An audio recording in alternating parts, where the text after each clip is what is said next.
We've hit the 2-minute mark left, and the restlessness grows here in Cleveland. Halliburton around Allen, and he scoops it. Tyrese Halliburton putting the Pacers on his back. Big time win for the Pacers. Welcome to Playoff Central Live. Nabil Kareem alongside Dominique Wilkins and Jalen Rose. Complete post-game coverage coming up right here on NBA TV. We're going to hear from the players, the coaches, and these guys right here, because when we were talking about this pregame, we said, hey, this could be a fantastic series.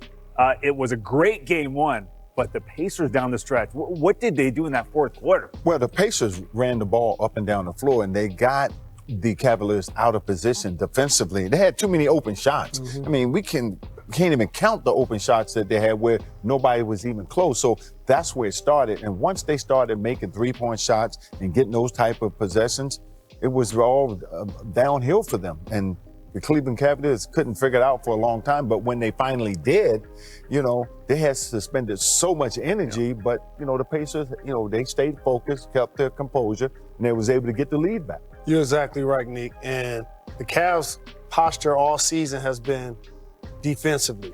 One of the top teams along with OKC the entire year. So if you're Indiana, you're getting open shots from three. You're able to get to the paint and get layups. Halliburton did a terrific job of creating for himself and for his teammates. And then all of a sudden your role players get going. Nembhard played well.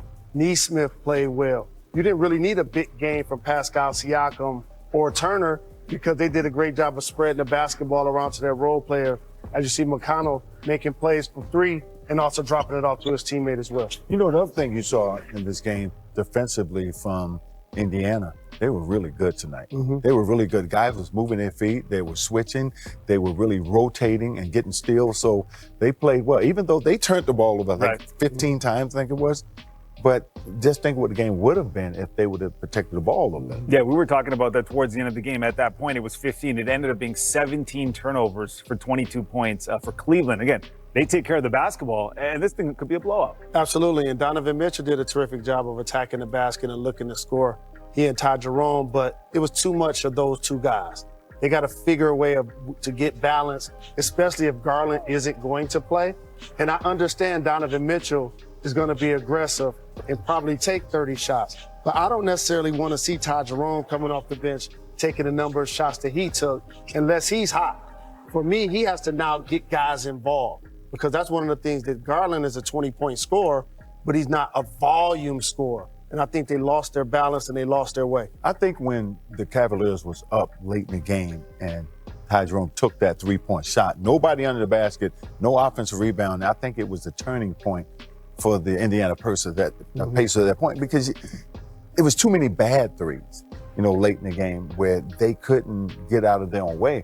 And so the Indiana Pacers, when those long rebounds was coming out, they was off and running. They was gone. So they really hurt themselves by some of the shot selection. Yeah, without Darius Garland, I mean, that's obviously a huge hole throughout the game, but even late in the game, I mean, that's where it hurts the most. But they got to figure this thing out because if Garland is not going to be able to play game two potentially, they got to figure out that shot distribution.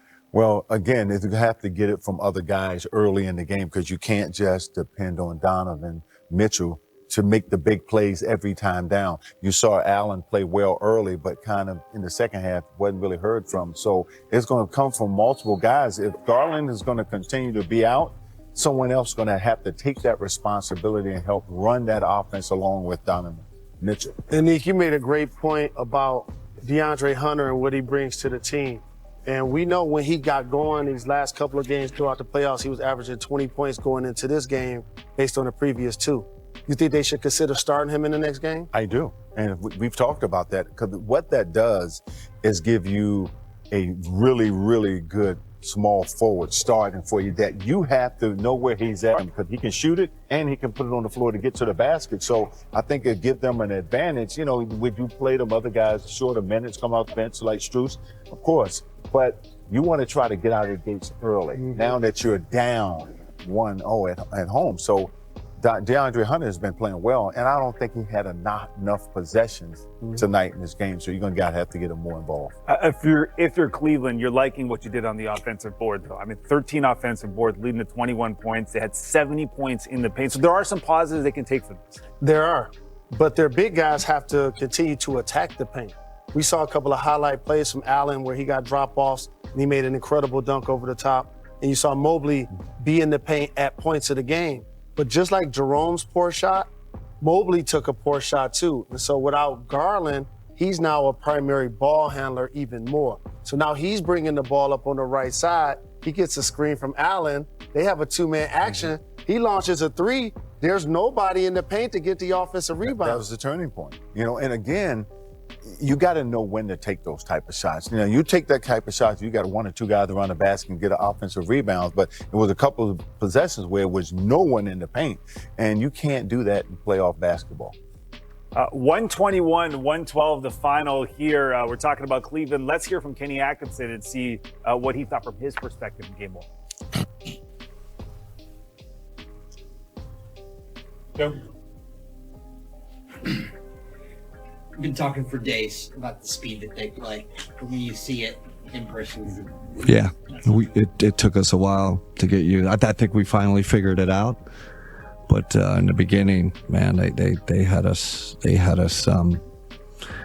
of in the blender a little bit, and we did made some adjustments and settled down a little bit. But and then their shot making was otherworldly, and obviously we're 9 for 38. Elite shot making by them. Give them a ton of credit. I think in the first half we had them in the second percentile of shot quality. I don't know what it finished but we're forcing tough shots. But give them credit. It's the playoffs. Yeah, good point, Joe. Took us a while to figure out their speed. DeAndre obviously took that hard fall. I guess 2 questions on that. What is he okay? And then also, was there an explanation? Doesn't look good. I don't know. I think what they reviewed it, right? I think, which is, I never understood this. I think once you release the ball, you can basically hit a guy. Once it's released, kind of all bets are off. Even on a floater, if you shoot a floater and they hit you, they don't call that. So that I didn't get an explanation. I just said, well, they reviewed it, so they didn't see a foul. I mean, look, I thought we got hammered 3 times at the JA had that one where he got hammered and did. But the refereeing was fine. They outplayed us. You got to give them credit. Simple as that. You guys didn't shoot the ball well from down there. Yeah. What did you think of the shot quality generally? Average. I thought they did a good job. We only had 7 turnovers. They just did a good job with their physicality. Their defensive intensity was excellent. It's crazy. I kind of think it was more our offense that hurt you as well. You gave up, whatever, but sometimes your offense affects your defense. So, what's your favorite team? Comment below, and if you like the video, please leave a like. This really helps the channel grow and brings you even more content. Oh, and if you're not subscribed yet, what are you waiting for? Click the subscribe button and activate the bell to receive all notifications. With each game, we notice that the NBA is getting more competitive every day, and all the teams are looking for reinforcements to win the championship. And only here can you follow your favorite team daily with incredible content from different sources. Here on the channel, there are new videos every day with analysis, curiosities, and the best moments in basketball. That's it for today, folks. Thanks for following along. The NBA doesn't stop, and neither do we. Until the next video. NBA, the passion that connects us.